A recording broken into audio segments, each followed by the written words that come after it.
观众朋友们好，这里是大时局，我是芳华。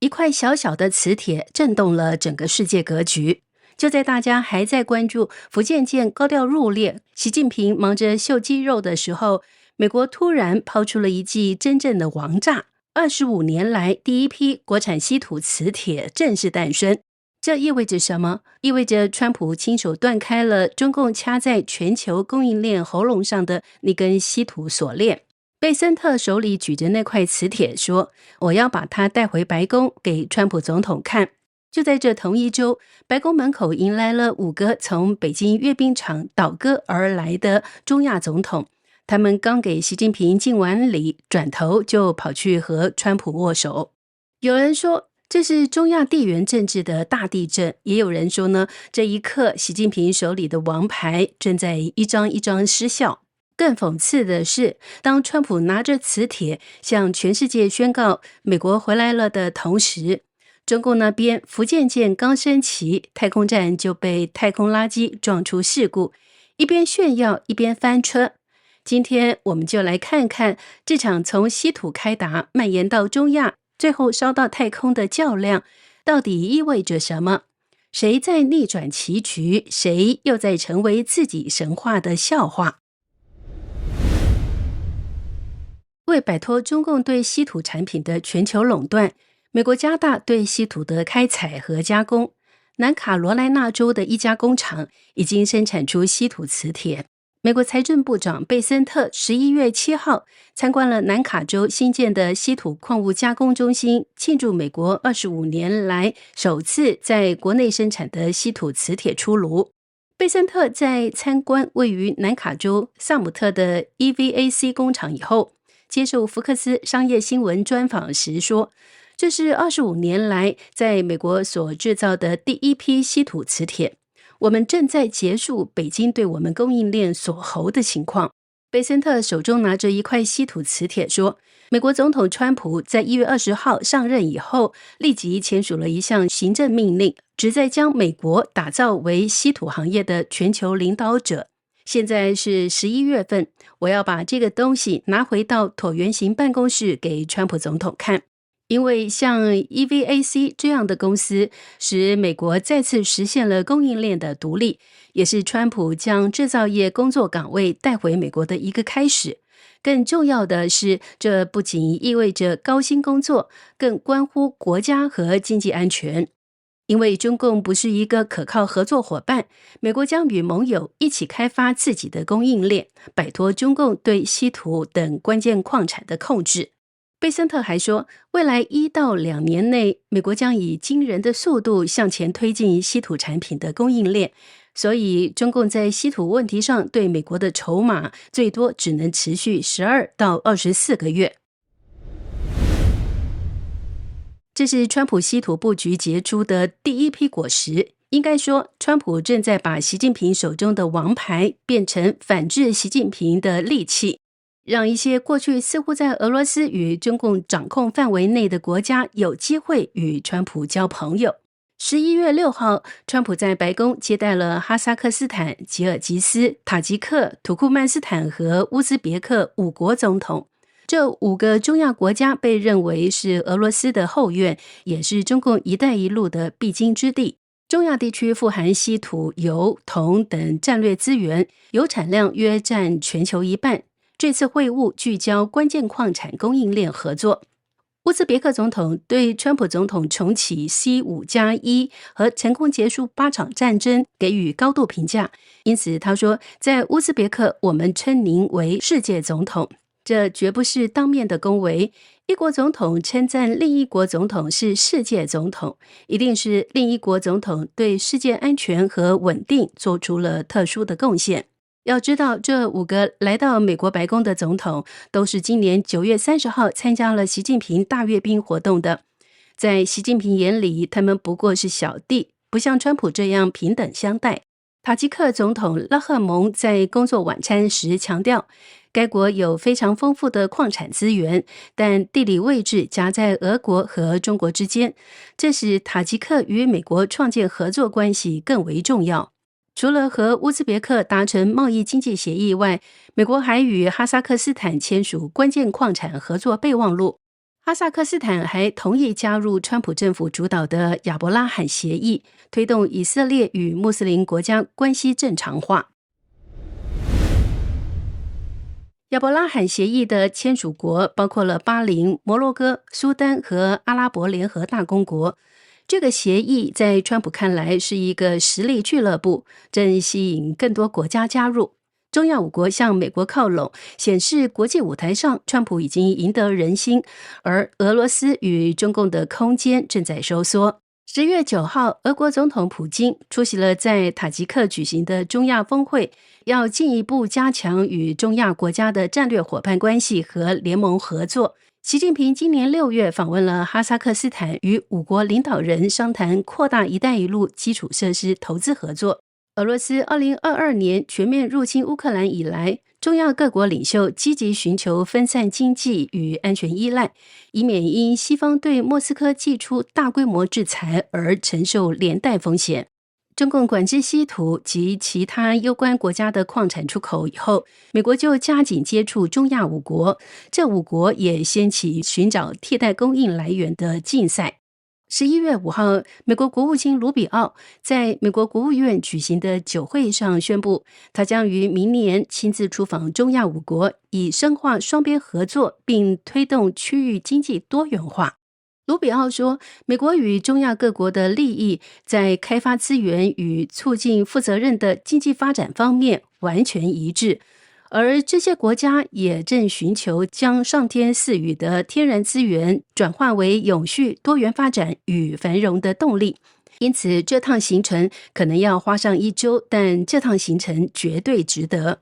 外交观察人士指出呢，川普政府近期除了强化与印度、越南的战略连结外，这次推动中亚外交布局，明显意图在中共“一带一路”主导的区域中打入契子，重塑美国在欧亚大陆的地缘政治存在。中共的“一带一路”的目的是控制和掠夺，所到之处都是债务陷阱和国家破产。与美国的合作则是一种将上天赐予的天然资源转化为永续多元发展与繁荣的动力，等于是搭上了美国繁荣的大船，是长久的和平与繁荣。如今中共走入困境，一带一路也是一地鸡毛。印度与中国合资打造的亚湾高铁一向被视为一带一路的重要项目，目前却陷入财务困境，运营入不敷出，亏损严重。印尼只好将债务重组问题与中共谈判。日经亚洲11月9号报道，中共高铁债务规模已逼近1万亿美元，但是呢，北京似乎没有收手的意思。10月20号，中共外交部发言人郭家坤例行记者会上避实就虚，声称评价高铁项目时，除了看财务数据、经济指标，还要看公共效益、综合收益。高铁运行不就是应该方便当地的人民出行方便吗？如果当地人认为不方便，乘坐的人就不会踊跃，所以票价收入达不到预期，让债务迅速上升。中共不顾实际，把高铁当成中共强大的宣传噱头，因此不仅让印尼深受债务泥潭，中共自己也被更庞大的债务所困。截至6月底，中共国家铁路集团的总债务达 6.19 万亿元人民币，较去年同期仅减少 0.2%， 主要来自大规模铁路网扩张所致。国家铁路局数据显示，截至2024年底，全国铁路运营里程达 4.8 万公里，是2014年底水平的3倍。相比之下，日本的新干线总运营里程仅约3200公里。中国在过去10年中，每年新建的高铁里程相当于一个日本的新干线网络。不过，客流量远远跟不上扩张规模，中国高铁的许多车站几乎没人光顾。中共建造的高铁线路本身根本没有盈利，沾光的是旅游业。例如中朝边境的长白山，过去因为交通不便，游客很少到来。几年前，当地新建了高铁车站，游客可以到那里观光。除了旅游业，对当地居民而言，高铁通车也是一种荣誉感。铁路基础设施建设还可以直接拉动 GDP 增长，但这些只是眼前的实惠，更庞大的债务却转嫁给了下一代。除了高铁，中共宣扬国威的还有航空母舰和太空站。中央社11月9号报道，中共海军消息称，福建舰是共军现役吨位最大的舰艇，三亚军港是它的常驻地。华府智库捍卫民主基金会指出，福建舰是中共海军第3艘航空母舰，北京正在建造第4艘。美国退役海军少将、现为捍卫民主基金会资深研究员的蒙哥马利短评指出，